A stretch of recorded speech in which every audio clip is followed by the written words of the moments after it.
Emily is the CEO of a publicly listed company, and I, Daniel, am just a small employee in her firm. The morning sunlight streams into the bedroom through the gap in the curtains.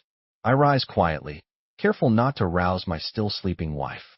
Emily, the CEO of the Howard Group, is the youngest and most accomplished female entrepreneur in this city. And I, Daniel, am merely an ordinary employee in the marketing department of her company. 7 years ago, an accident altered the course of our lives. Who would have thought that an ordinary marketing specialist would marry the CEO of a conglomerate? What's even more ironic is that this marriage remains a secret, and no one in the company is aware of our relationship. I fasten my tie and gaze at my 30-year-old self in the mirror. Fine lines have already formed at the corners of my eyes. In contrast to Emily, who exudes an innate aura of an elite, I seem so ordinary. Her father is a financial magnate, and her mother is a renowned lawyer, while my parents are retired teachers from a small county. Remember to dress more formally for the board meeting today. Emily had woken up at some point and was leaning against the headboard, watching me. She always speaks like this. Even when showing concern, her tone is laced with an authoritative edge. Got it, Em. I respond deliberately in a businesslike tone, earning a displeased frown from her. When we leave, we move in sync, one ahead of the other. As we exit the apartment, she takes the exclusive elevator to the underground garage, while I squeeze into the employee elevator down to the first-floor lobby. This life has been going on for 7 years, like two parallel train tracks that never intersect. In the company lobby, my colleagues are gossiping. I heard CEO Emily is announcing the acquisition deal today. That ice-cold beauty, who'd dare to marry her? She'll stay single. I lower my head and hurry past, my heart aching as if pricked by needles. No one knows that the ice-cold beauty they speak of rests her head on my arm every night. But recently, even this habit has gradually faded. In the elevator, I run into Emily's assistant, Alex. This young, handsome man is always polite, but he looks at me with a disdainful expression whenever he sees me. Team leader Dan, good morning. He deliberately raises his voice. I heard your department's performance was at the bottom last quarter. I don't say anything, just nod. These petty challenges have long become routine. Emily never inquires about my situation at the company. Perhaps to her, it's simply not worth mentioning. In the meeting room, Emily is presenting the quarterly report. She's wearing a sharp black suit, exuding elite charm with every gesture. I sit in the back row, looking at this woman who is legally my wife, but, in reality, seems distant and out of reach. Next, the marketing department will present the new product promotion plan. She scans the room, her gaze briefly lingering on me for less than a second. I stand up, feeling my palms sweat. I've stayed up for 3 nights working on this plan, yet at this moment, I feel no confidence. During the presentation, I notice Emily frowned twice while checking her watch, and Alex has been whispering with someone beside him. The ideas are outdated, the data support is insufficient. Emily's comment is brief and sharp. Redo it after the meeting. I hide in the stairwell to smoke. My phone vibrates. It's a message from Emily. There's a social event tonight. I won't be home for dinner. I stare at the screen for a long time, then reply with a simple okay. 7 years of marriage, and our conversations have become increasingly brief, like 2 roommates sharing an apartment rather than a married couple. When I finish work, it starts raining heavily. I hesitate at the company entrance, wondering whether I should take a taxi. But then I see Emily's Bentley slowly driving out of the garage. Through the window, I see her talking to Alex, and they're standing quite close. The rain soaks my shirt, but I don't feel cold. This marriage was a mistake from the start, and I should have realized it earlier. How could a CEO of a listed company ever truly fall in love with an ordinary employee? I turn and walk into the rain, deciding that tonight, I will have a serious talk with Emily. 7 years have passed, and this absurd marriage should come to an end. I remember that night 7 years ago very clearly. I had just joined the Howard Group 3 months earlier and was still a naive rookie. The marketing manager had called me in to attend an industry cocktail party as a stand-in. The banquet hall of the Imperial Hotel was resplendent with gold and jewels, and I felt awkward in the rented suit I was wearing. In the corner, I noticed a woman in a dark green evening gown standing alone. She looked like a solitary bamboo stalk, out of place amidst the clinking glasses and chatter. That was Emily, the heiress of the Howard Group who had just returned from studying abroad to take over the family business. Dan, go deliver a glass of champagne to Miss Emily. The manager gave me a push. Be sharp, don't mess this up. I walked over, nervously sweating in my palms. When Emily took the glass, our fingers brushed for a brief moment, and she quickly pulled her hand back, frowning slightly. New here? She asked in a cool voice. Daniel, from the marketing department, 3 months on the job, I answered honestly. She nodded and didn't say anything more. Just then, a waiter walked over and whispered something in her ear. I saw her expression change slightly before she followed the waiter toward a side room. My intuition told me something was wrong. The waiter's eyes were darting around, and I noticed his name tag was crooked, as if he had just put it on. I set the glass down and quietly followed them. At the end of the hallway, in the side room, Emily was surrounded by 3 men. One of them was Jake, the young heir of a rival company, the Hamilton Group, and the other 2 appeared to be bodyguards. Miss Emily, drink this, and we'll be friends. Jake smiled maliciously. Otherwise, tomorrow's headlines will be pictures of the Howard heiress drunk and making a scene.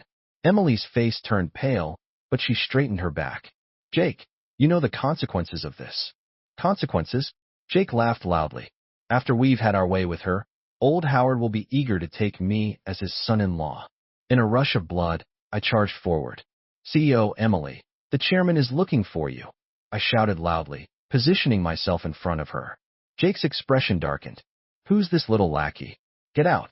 One of the bodyguards tried to push me, but I grabbed his wrist and threw him over my shoulder. My judo skills from college finally came in handy. Another bodyguard lunged at me, and I quickly sidestepped. However, Jake kicked me from behind, sending me crashing into the wall. Call the police. I yelled at Emily amidst the chaos. Emily stepped on Jake's foot with her high heels. As he winced in pain, she grabbed my hand, and we started running. We dashed all the way to the parking lot. Her hands trembled as she pressed the car lock. Get in, she commanded. The car sped far away from the hotel. She finally pulled over by the roadside, gripping the steering wheel so tightly that her knuckles turned white. Thank you, she said after a long, heavy silence. It was then that I noticed blood trickling from my forehead, likely from the scrape when I hit the wall. Emily rummaged through her bag and handed me a tissue. Her fingertips were trembling slightly. I'll take you to the hospital. No need. It's just a small injury, I said, pressing on the wound. But Jake won't let this go, she sneered. He wouldn't dare. What happened tonight would only harm him if it got out. The atmosphere in the car grew tense. I secretly stole glances at her, noticing how long her eyelashes were, how high her nose bridge arched, and how the lines of her profile were as perfect as if sculpted by an artist. Why are you helping me? She suddenly asked. I paused for a moment. Anyone would do the same. Not really. She shook her head. In the workplace, most people would choose to turn a blind eye. When she dropped me off at my rented apartment building, it was pouring rain. She hesitated for a moment, then handed me a black umbrella from the back seat. See you Monday, Dan. It was the first time she called me by my name. I kept that umbrella, its handle engraved with the letters EW, Emily's English name. Later, I found out that night she could have called a driver or a bodyguard, but she had sent them to deal with another urgent matter. If I hadn't shown up by chance, the consequences would have been unimaginable. A week later, I was summoned to the CEO's office. Emily sat behind a large desk, with sunlight pouring in through the floor-to-ceiling windows, casting a golden halo around her. I'm transferring you to be my personal assistant, with double the salary. She got straight to the point. I was too stunned to speak. This position was usually filled by returnees or people with connections. Why me? I asked. She put down her pen and stared into my eyes. Because you're not afraid of trouble, you're not greedy. She paused, then added. And you know how to keep your mouth shut. Just like that, I went from being an ordinary employee to the CEO's assistant. I followed her everywhere, gradually learning about the dark undercurrents of this glamorous business world. And my relationship with Emily quietly changed with every crisis we handled. It wasn't until that rainy night, when she got drunk after a project failure, that everything took a sharp turn. I was driving her home when she suddenly grabbed my collar and said, Dan, let's get married. I thought she was just rambling in her drunken state. But the next morning, she showed up at my apartment with 2 copies of an agreement, her eyes clear and sober. The preliminary agreement is ready. Just sign it, she said. I need someone who won't betray me. I should have refused, but for some inexplicable reason, I signed it. Perhaps from that night at the banquet, the wheels of fate had already started turning toward an unpredictable direction. The day we signed the prenuptial agreement, Emily took me to the Civil Affairs Bureau. There were no flowers, no rings, not even a smile. The whole process felt more like signing a business contract, except this contract's duration was a lifetime. After the wedding, you'll move into my apartment, she said as she drove. You can put your things in the guest room. I stared out the window, my throat tightening. Why me? The car stopped at a red light. Emily tapped her fingers lightly on the steering wheel. Her nails were rounded, neatly trimmed, and painted in a low-key nude color. You saved me, she paused. And you're clean. Clean? I asked. No complicated social connections, no bad habits, no skeletons in the closet. Her tone was as if she was appraising a commodity. Most importantly, you're not like others, scheming to get something from me. I smiled wryly. So, in her eyes, I was just a safe option. The first night I moved into her apartment, I tossed and turned on the bed in the guest room. The luxurious, spacious apartment on the top floor of a downtown building felt suffocatingly cold. Every corner radiated a detached elegance, much like its owner. At 5 in the morning, I was woken by noises coming from the kitchen. Emily was already dressed and brewing coffee. Seeing me, she nodded slightly. Good morning. Do you know how to use the coffee machine? Yes, I said, walking over and accidentally brushing her elbow. She immediately stepped aside. This deliberate distance would define every day of our marriage.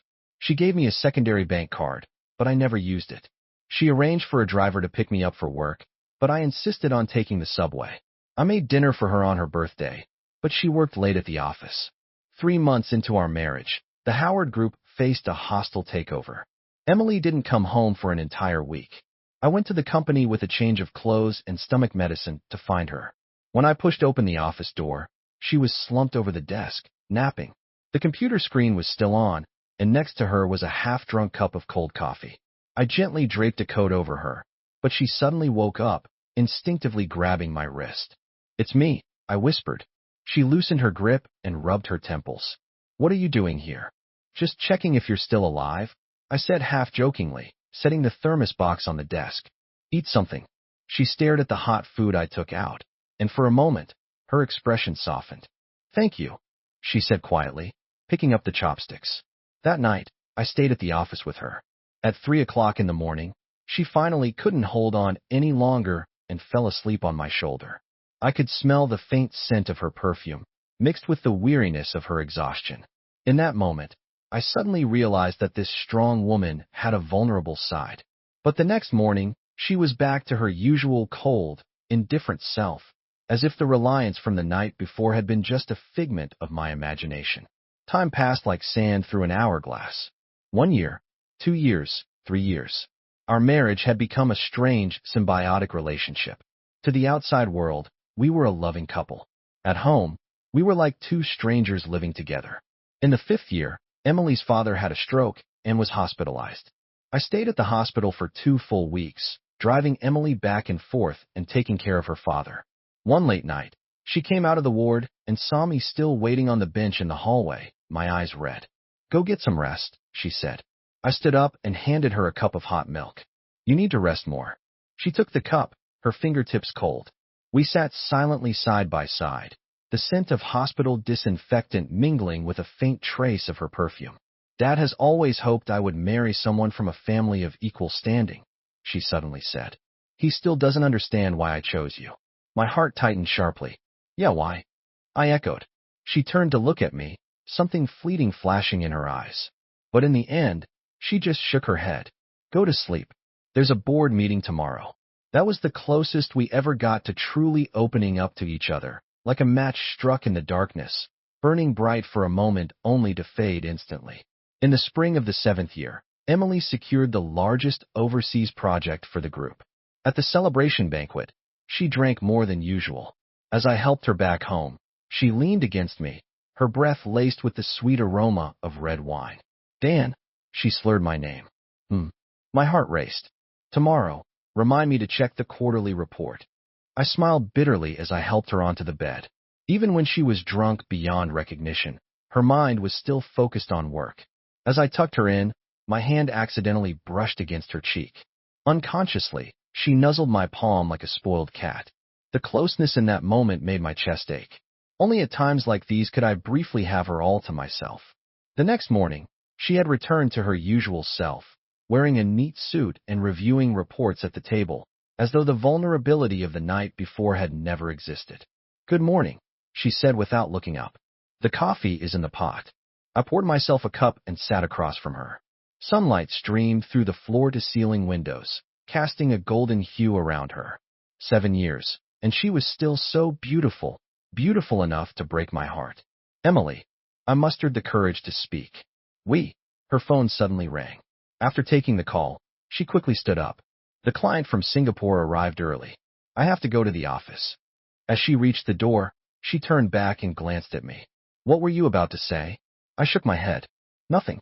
Hope everything goes well."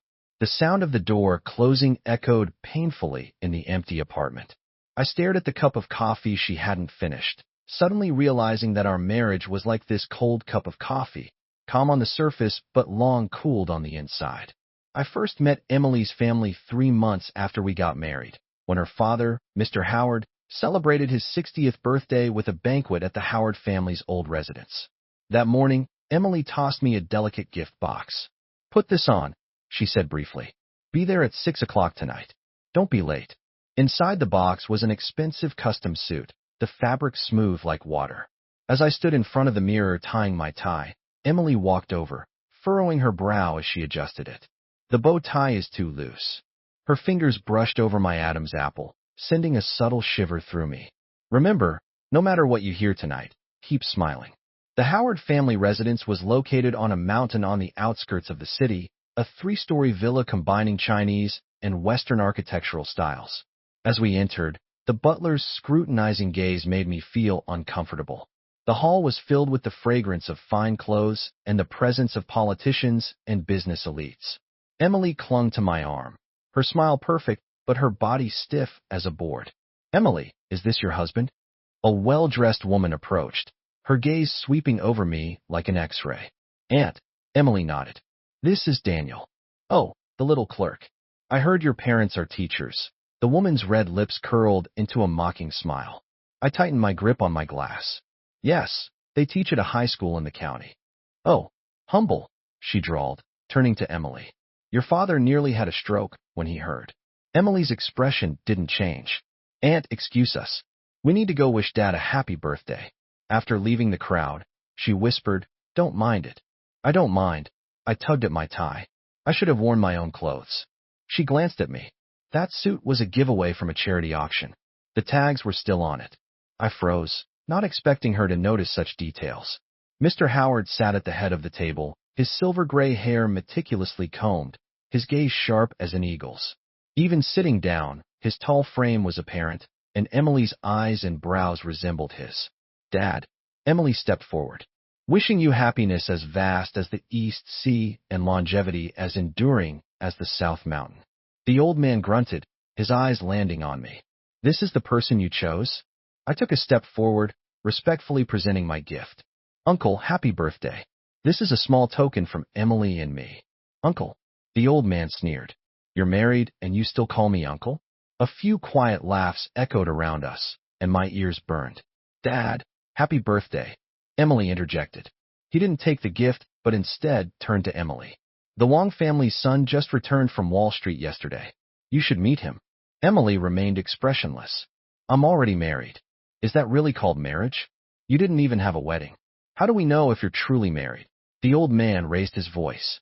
Sweat broke out on my palms. Indeed, our marriage felt more like a transaction. "Dad." Emily's voice was as cold as ice. "If you don't welcome us, we can leave now." The old man slammed the table. "Nonsense." The banquet hall fell silent, all eyes on us like prisoners under the spotlight. "Mr. Howard, please don't be angry." Emily was just confused for a moment. A young man in a dark blue suit approached. His affectionate tone made my stomach twist. This must be the Wong family's son, a Harvard graduate from a real estate family, a perfect match for the Howard family. Mr. Daniel. He turned to me and extended his hand. Nice to meet you. I hear you're an assistant at the Howard Group. I shook his hand. Yes, I handle the marketing department. Ah, the marketing department. That must be fulfilling, he smiled knowingly. A few chuckles echoed around us. To these people, my position was probably worth less than an ant. At dinner, I was seated at the far end of the long table, next to Emily's cousin, Robert, a carefree, rich second generation. He constantly poured me wine, subtly probing into the history of my relationship with Emily. Honestly, he leaned over, his breath smelling of alcohol. How did you manage to win my sister over? She was famously known as an ice queen. I clenched the dinner knife. We're very much in love. In love? Come off it. Who doesn't know what this marriage is all about? My sister just grabbed some random nobody to marry, purely to defy the old master. His words stabbed into my heart like daggers.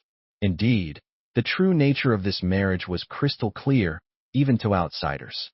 After the banquet, Emily was summoned to the study by the old master. I stood in the garden for some air, but the night breeze couldn't dispel the suffocating ache in my chest. What's wrong? Can't take it anymore. My aunt's voice came from behind. Divorce sooner rather than later. It'll be better for both of you. I turned to see her leaning against a veranda pillar, smoking. Thank you for your concern, but we're doing just fine. Stop pretending, she said, exhaling a smoke ring. Emily has always been headstrong. She'd do anything to defy the old master. You're merely a tool for her rebellion. I silently gazed at the distant mountain silhouettes. My aunt's words were like a mirror, reflecting the truth I had always refused to face. Emily looked pale when she came out. Neither of us spoke on the drive back. It wasn't until we entered the city that she finally broke the silence. About tonight. It's fine, I said, watching the flowing lights outside the window. Your family is right. I'm indeed not good enough for you. She slammed on the brakes, the tires screeching harshly. Listen, she turned to me, her eyes glinting in the darkness. I chose you for my own reasons. What others say doesn't matter. What matters is what you think. I stared at her in astonishment. This was the first time in 7 years she had expressed her stance so unequivocally. The words died on my lips. I wanted to say I loved her ever since that night at the cocktail party. Wanted to say that even though this marriage began absurdly, I had long since taken it seriously. Wanted to say I didn't care what others thought. As long as she needed me, I would always be by her side. But in the end, I merely said, I understand. Disappointment flickered in her eyes as she turned away and restarted the car. At that moment, I suddenly realized perhaps we were both waiting for the other to take the first step, yet both held back by pride and fear. Back home, she headed straight for the master bedroom. The sound of the door closing was like a sigh. I stood in the living room, staring at our wedding photo on the wall. A supplementary shot taken after we registered, both of us standing stiffly, with enough space between us to fit another person. For 7 years, that photo had hung there like a meticulously staged performance. And tonight, I finally saw my place in this marriage. A prop to make up numbers, a convenient shield. Tragically, even knowing all this, I still couldn't stop loving her. It was a rainy night. I remember it clearly. The company's quarterly audit had just ended, and I had worked overtime for 3 consecutive days. My eyes were sore as if sand had been thrown into them. At 11 o'clock at night, I dragged my exhausted body back to the apartment building. Raindrops hit my face, chilling me to the bone. Just then, a familiar black Mercedes slowly approached. It was Emily's official car, usually driven by old Zhang the chauffeur, but tonight, Alex, her special assistant, was in the driver's seat. I instinctively ducked behind a pillar, though I didn't know why. Rainwater trickled down my neck and into my collar, yet I felt no cold. All my blood rushed to my temples, throbbing violently. After the car stopped, Alex quickly hurried around to the passenger side, opened an umbrella, and then carefully helped Emily out. She was unsteady, leaning limply against him. Alex held the umbrella with one hand and wrapped the other around her waist. The two of them pressed incredibly close. Mind the steps, I heard Alex's gentle voice. Emily mumbled a reply, her head resting on his shoulder. Under the streetlight, I saw an unnatural flush on her cheeks. She was clearly drunk. The tenderness in Alex's eyes as he looked down at her caused a wrenching pain in my stomach. They walked towards the apartment entrance like that, clinging to each other like an intimate couple. The rain blurred my vision, But that image was seared into my mind, his hand on her waist, her hair brushing against his cheek. I stood in the rain, feeling something shatter within my chest. In 7 years of marriage, Emily had never shown such vulnerability or dependence in front of me. She was always as perfect as a statue, maintaining her composure even when drunk. My phone suddenly vibrated. It was a message from Emily. Have social engagement tonight. Won't be home for dinner. I stared at the message received an hour ago, the corners of my mouth twisting into a bitter arc. So social engagement meant a private rendezvous with her assistant, and won't be home for dinner meant needing someone to escort her home in an embrace. The elevator numbers ascended one by one. I stood at the corner of the hallway, watching Alex support Emily as they stopped in front of our apartment door. He fished the keys out of her bag, his movements so practiced it was as if he'd done it countless times. The door opened. He guided her inside, and the sound of the door closing was exceptionally jarring in the empty hallway. I stood outside the door for 10 minutes, perhaps longer. Rainwater dripped from my hair, seeping into dark patches on the carpet. Countless images flashed through my mind. The exchanged glances between Emily and Alex in the meeting room, the brush of his fingertips when he handed her coffee, the office gossip about them. The door suddenly opened and Alex walked out, adjusting his shirt collar. He was visibly startled when he saw me. Then a triumphant smile spread across his face. Team leader Dan, so late, he said, glancing pointedly at my drenched clothes. President Emily had too much to drink. I just brought her back. I clenched my fists, my nails digging into my palms. Thank you for taking care of my wife. My pleasure, he shrugged. After all, for these 7 years, I've been the one taking care of her in all respects. Blood rushed to my head. I nearly threw a punch at that smug face. But in the end, I merely stepped aside to let him pass. Confronting someone like him would only lower my own dignity. Closing the door, the apartment was pitch black. A sliver of light shone from under the master bedroom door, and I could faintly hear the sound of running water. Emily was taking a shower, using the body wash I had personally chosen, sleeping in the bed whose sheets I changed weekly. I sat on the living room sofa, soaked to the bone, yet with no desire to change. On the coffee table lay half a glass of water and 2 hangover pills. Beside them was Alex's handkerchief, expensive silk, embroidered with his initials in the corner. The bathroom door opened, and Emily walked out, wearing a robe, her hair still dripping wet. When she saw me, she visibly froze. You? What are you doing here? Her voice was hoarse from intoxication. This is my home, I said calmly, my voice so unfamiliar even I didn't recognize it. She rubbed her temples. I mean, why are you soaked? Forgot my umbrella. I rose and walked towards the study. You should rest. I still have some work to do. She looked as if she wanted to say something, but hesitated. Ultimately, she just nodded and turned back to the master bedroom. The sound of the door closing was like a knife, severing the last connection between us. In the study, I opened my computer and pulled up the divorce agreement I had prepared long ago. This document had been on my hard drive for 2 years. Every time Emily and I argued, I would open it, look it over, and then close it. But tonight, I pressed the print button. As the printer hummed, I scrolled through my phone's photo album. It held a few of our photos together, standing politely side by side at the company's annual gala, a shot of her back as she walked ahead of me on a trip, and that counterfeit wedding photo. 7 years of marriage, and not a single genuinely intimate photo together. The agreement printed out, I signed my name. My handwriting was incredibly steady, perhaps because this decision had been brewing in my heart for so long that carrying it out felt as calm as still water. At 3 in the morning, I lay on the study sofa clutching a blanket, listening to the faint snores coming from the master bedroom. The rain outside had stopped. Moonlight filtered through the blinds, painting striped scars on the floor. I stared at those shadows, remembering that rainy night 7 years ago, the black umbrella she handed me, and her "see you on Monday, Dan." How could I have imagined then that this marriage would end this way?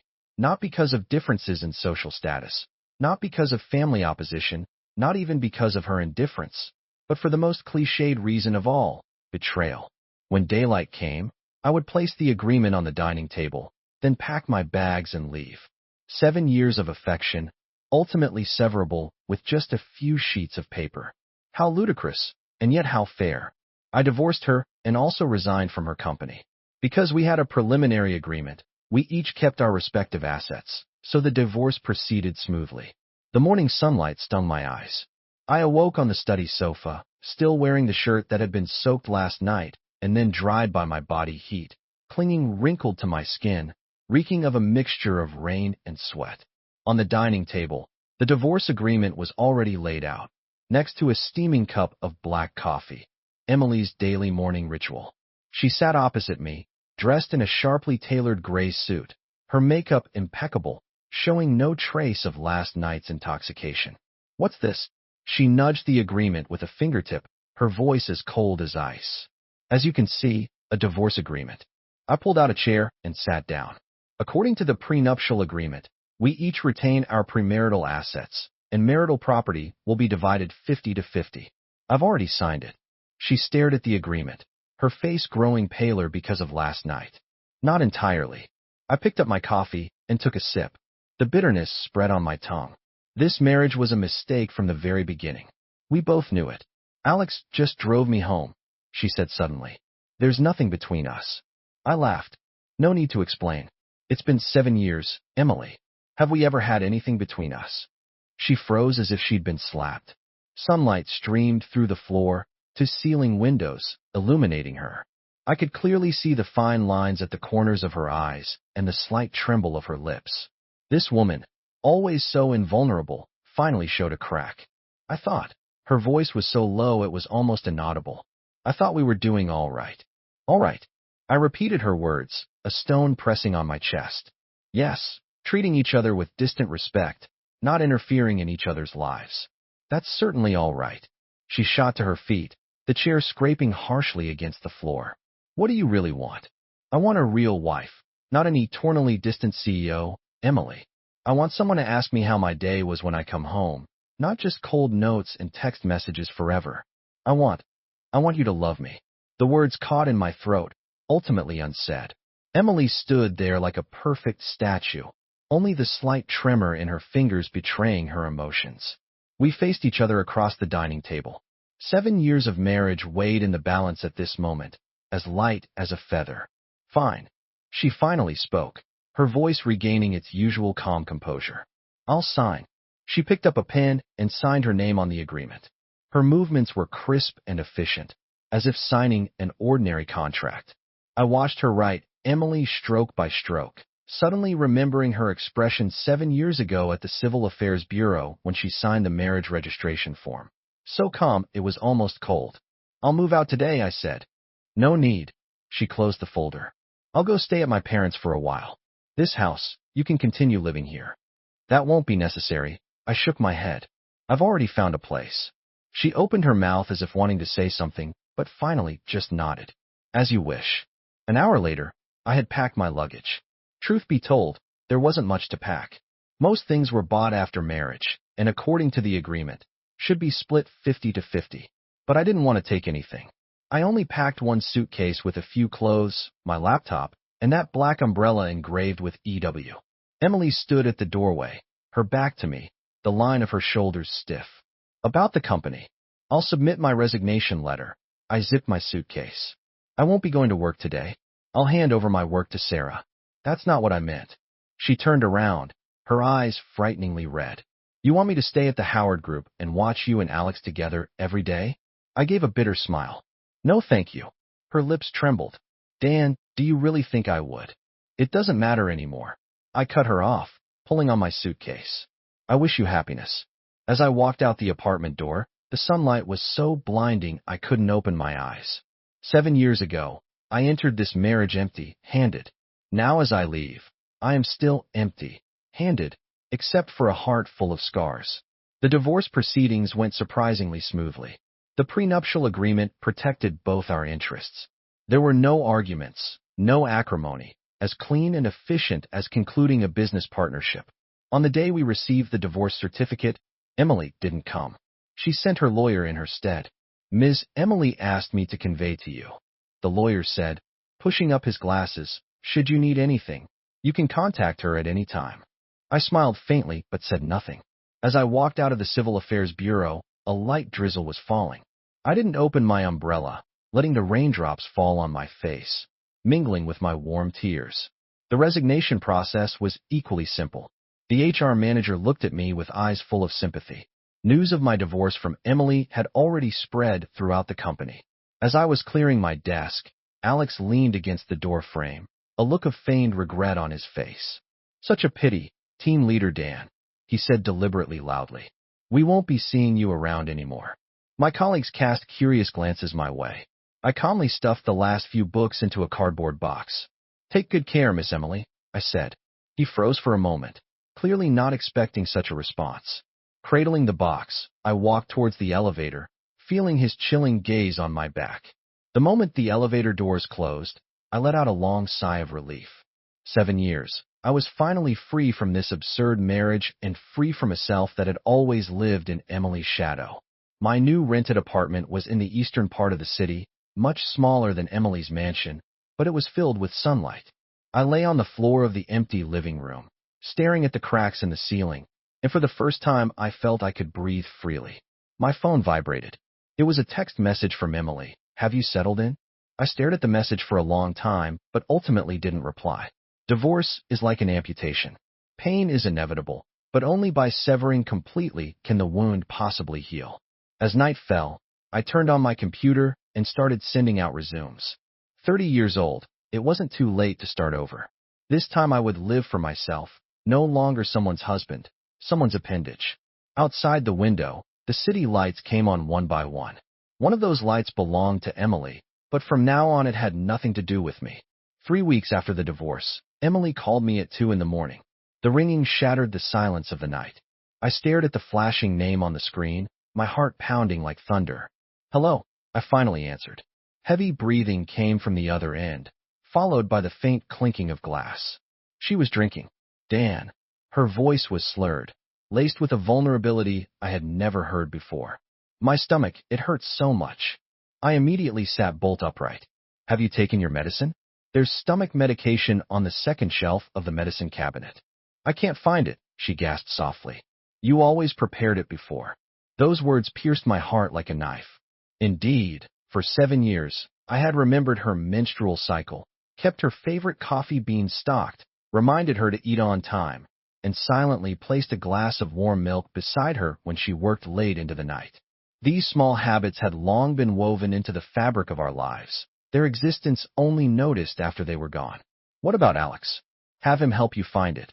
I forced myself to remain calm. Silence on the other end for a few seconds.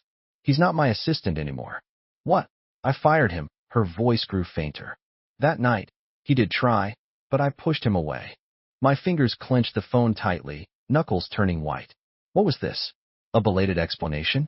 A ridiculous confession? "Emily," I took a deep breath. "What you need now is stomach medicine, not your ex-husband." "I'm sorry." Her voice suddenly took on a tearful tone. "I'm sorry, Dan. I messed everything up." I was stunned. In 7 years, this was the first time I had heard Emily apologize.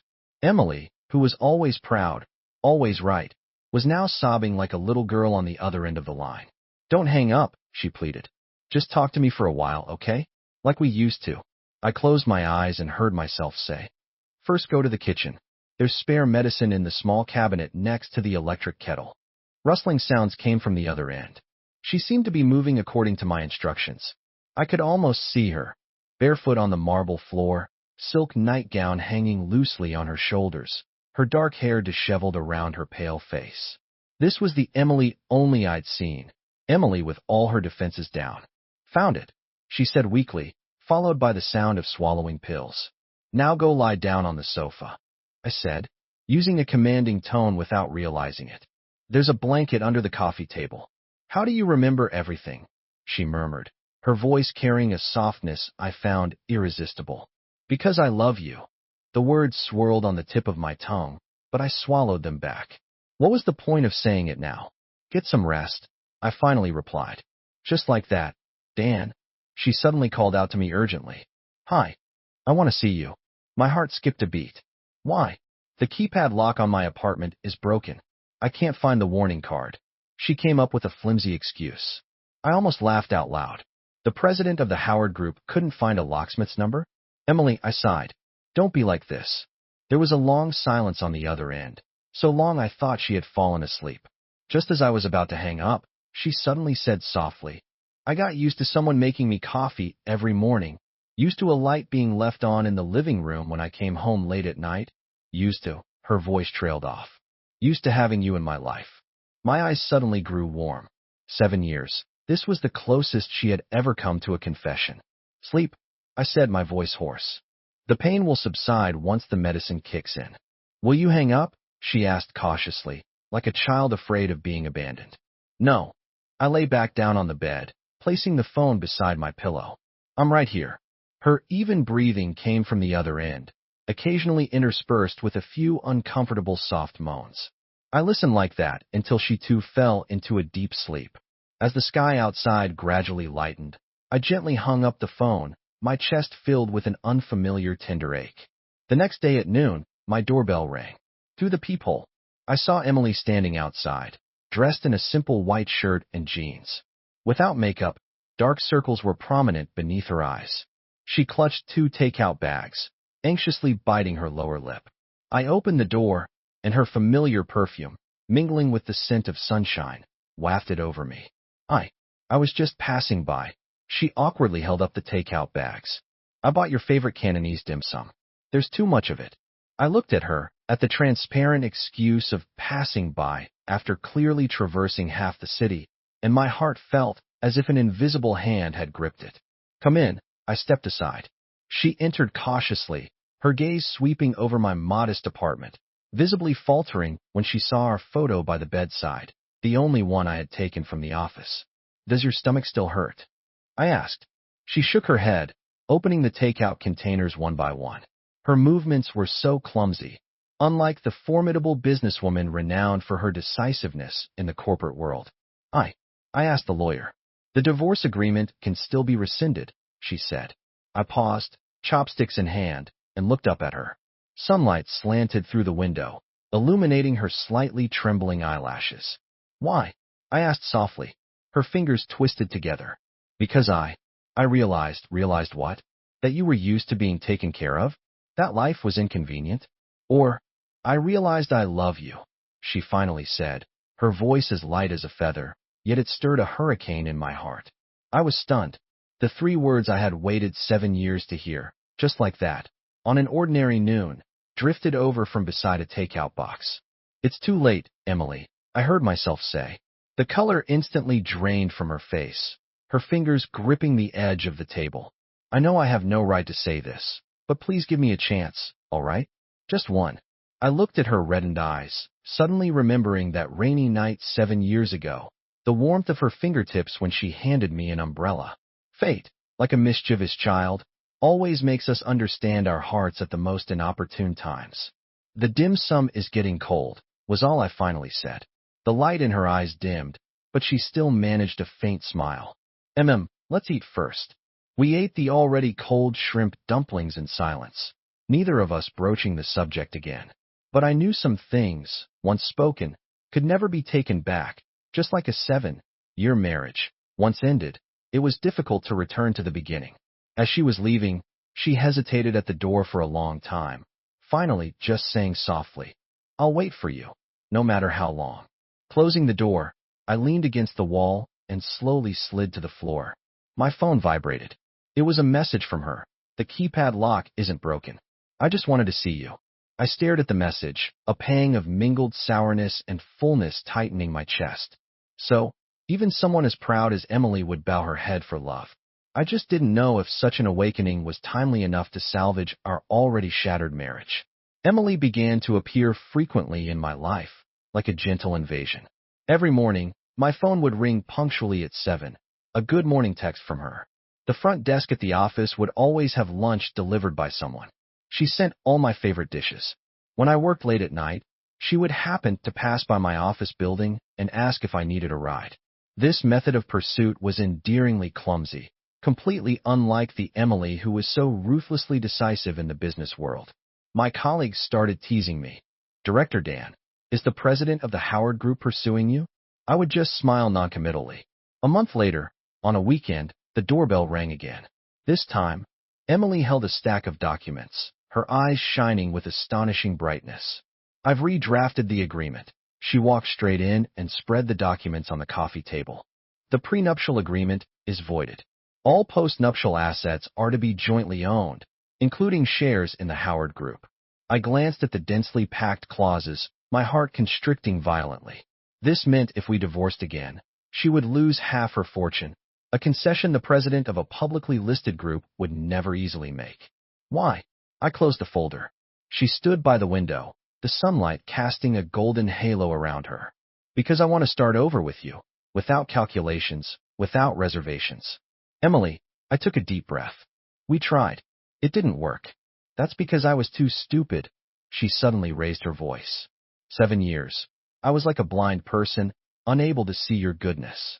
You remembered my every habit, tolerated all my bad tempers, and I never even told you I love you.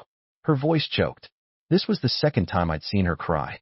The first was on the day of our divorce. She had her back to me, her shoulders shaking like a leaf in the wind. Not all mistakes can be rectified, I said softly.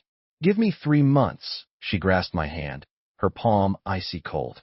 If, after 3 months, you still don't want to remarry, I will never bother you again.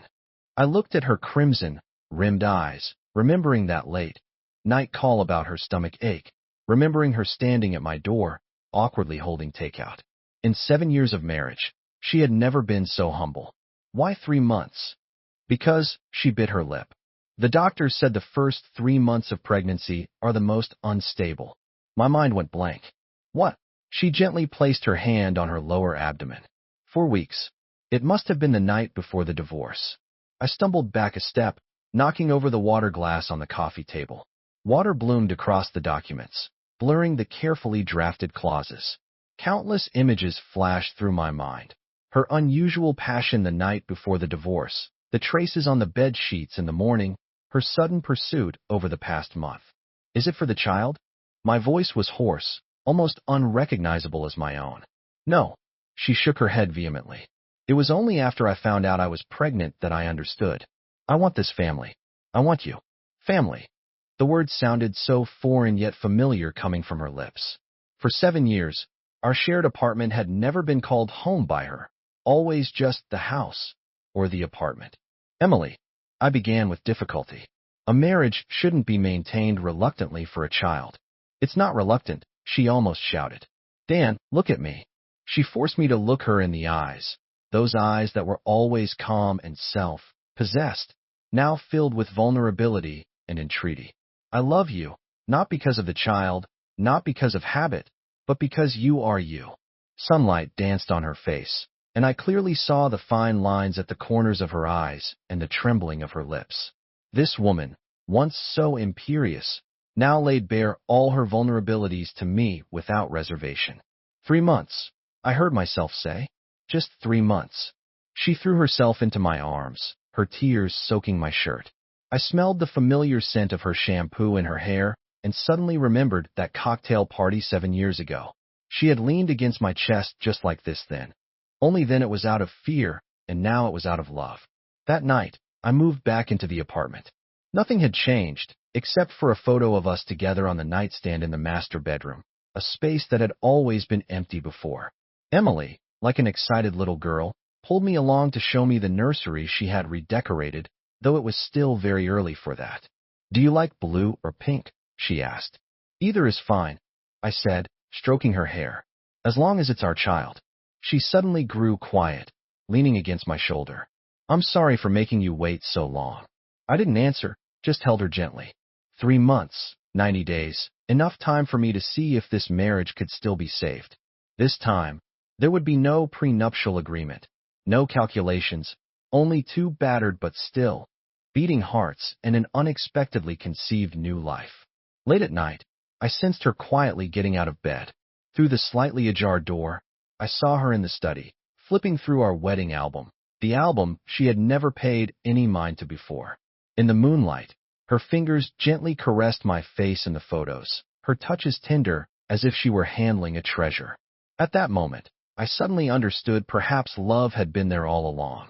We had just been too clumsy, too proud, taking 7 years to learn how to express it.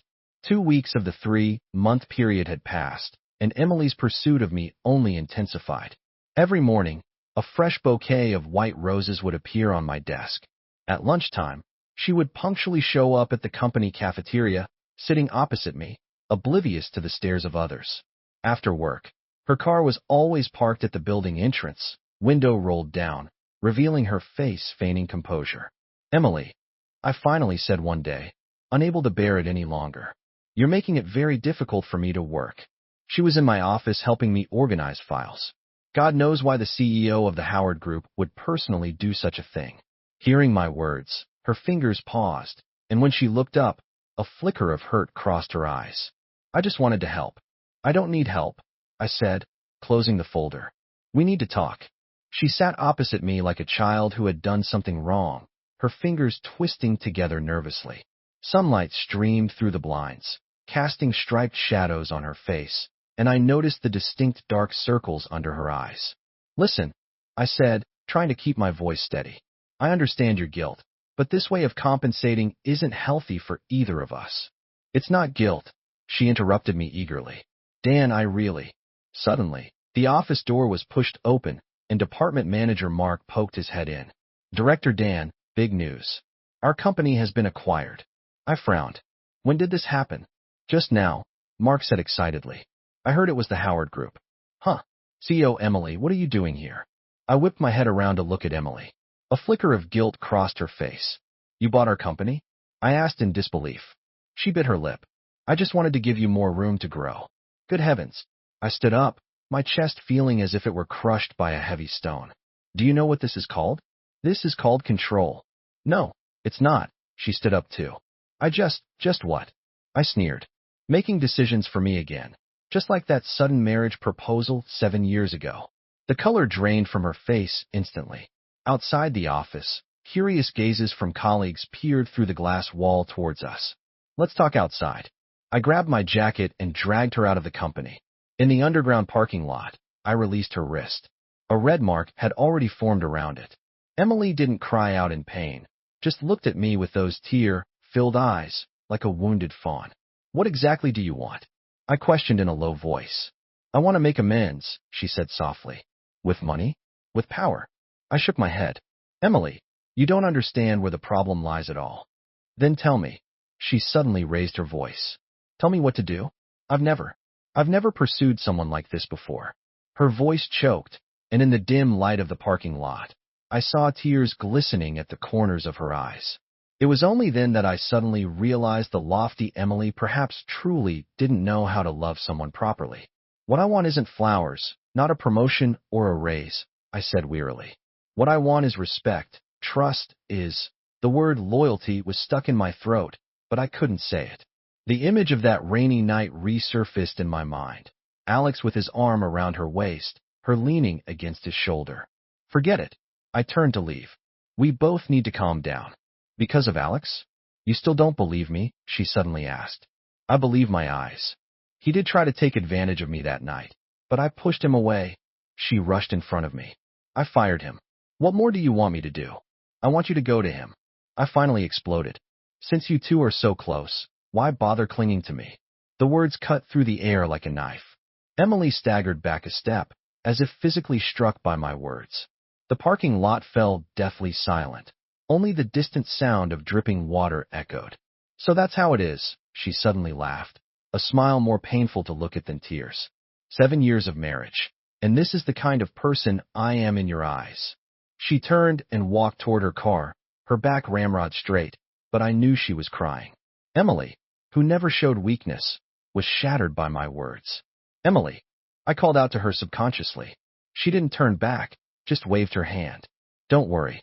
I won't bother you anymore." With the roar of an engine, her car disappeared around the corner of the parking lot. I stood rooted to the spot, a sudden, unprecedented emptiness washing over me. I had won the argument, yet it felt as though I had lost something vital. Back in the office, Human Resources had already sent out a company-wide email announcing our company's acquisition by the Howard Group. My promotion notice followed swiftly, Vice President of Marketing, reporting directly to the President's office.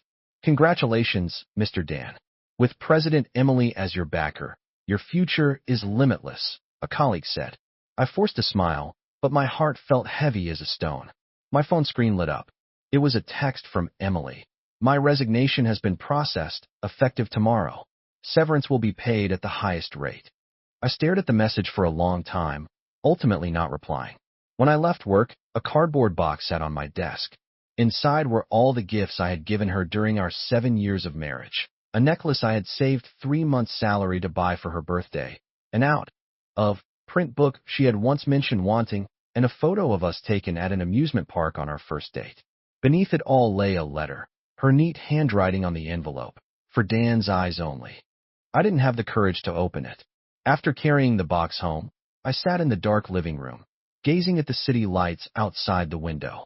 Behind one of those lit windows, was Emily also sitting alone like this? Was she too regretting the words spoken? The phone suddenly rang. It was an unfamiliar number.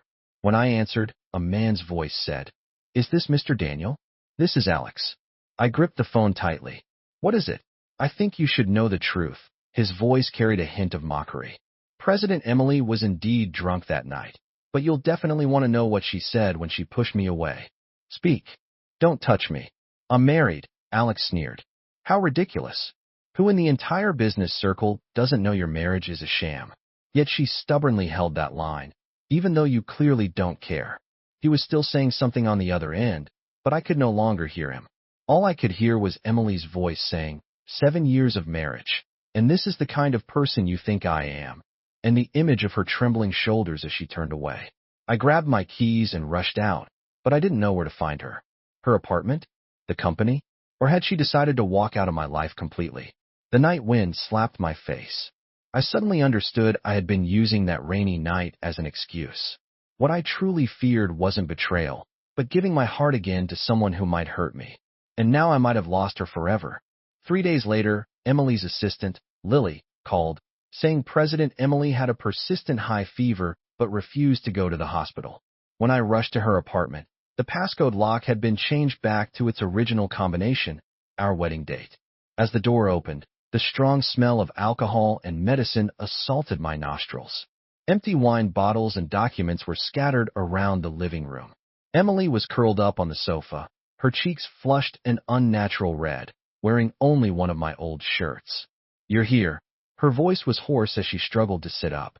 "Don't worry. This isn't some elaborate ploy to win your sympathy. I really have a cold." I touched her forehead. It was frighteningly hot.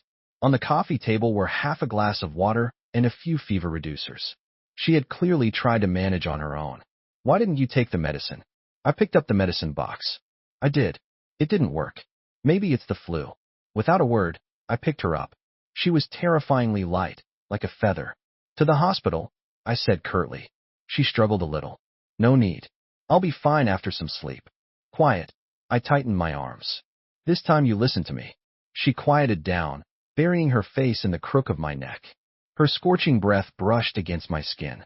In that moment, I suddenly realized this was the first time in 7 years she had completely entrusted herself to me, without any defense or calculation.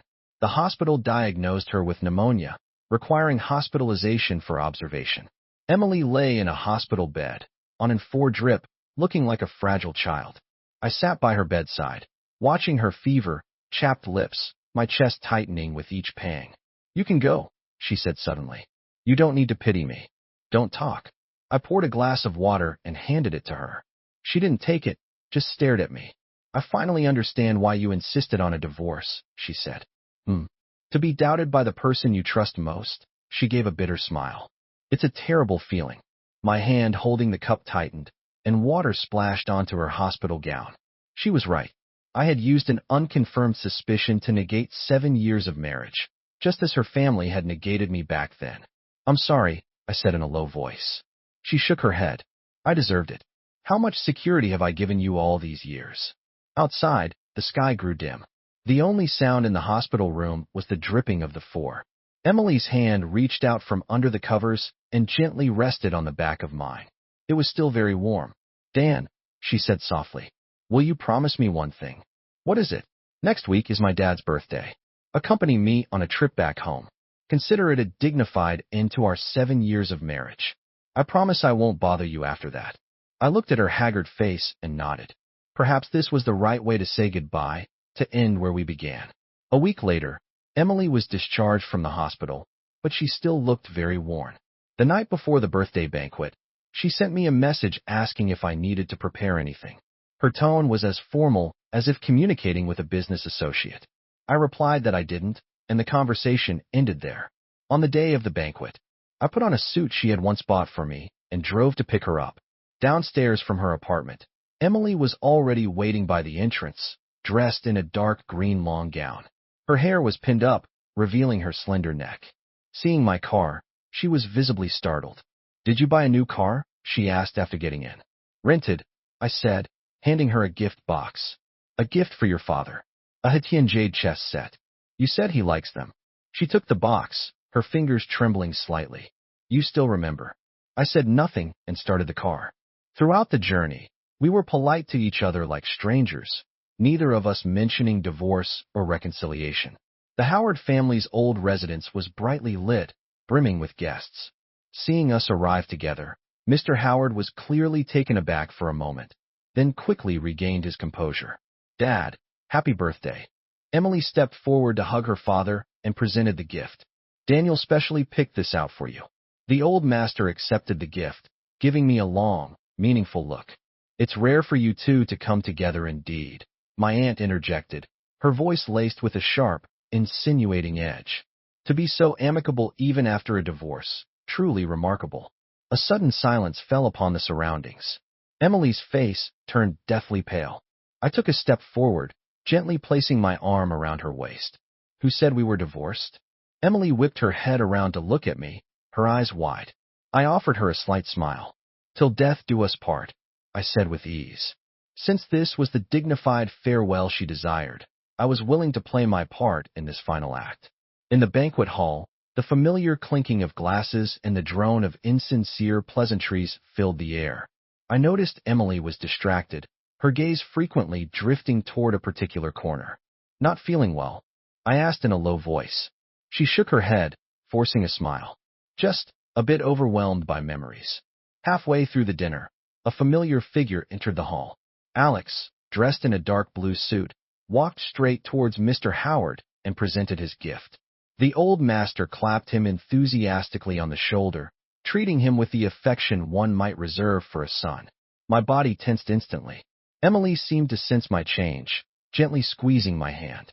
"He wasn't invited by me." I began, then faltered.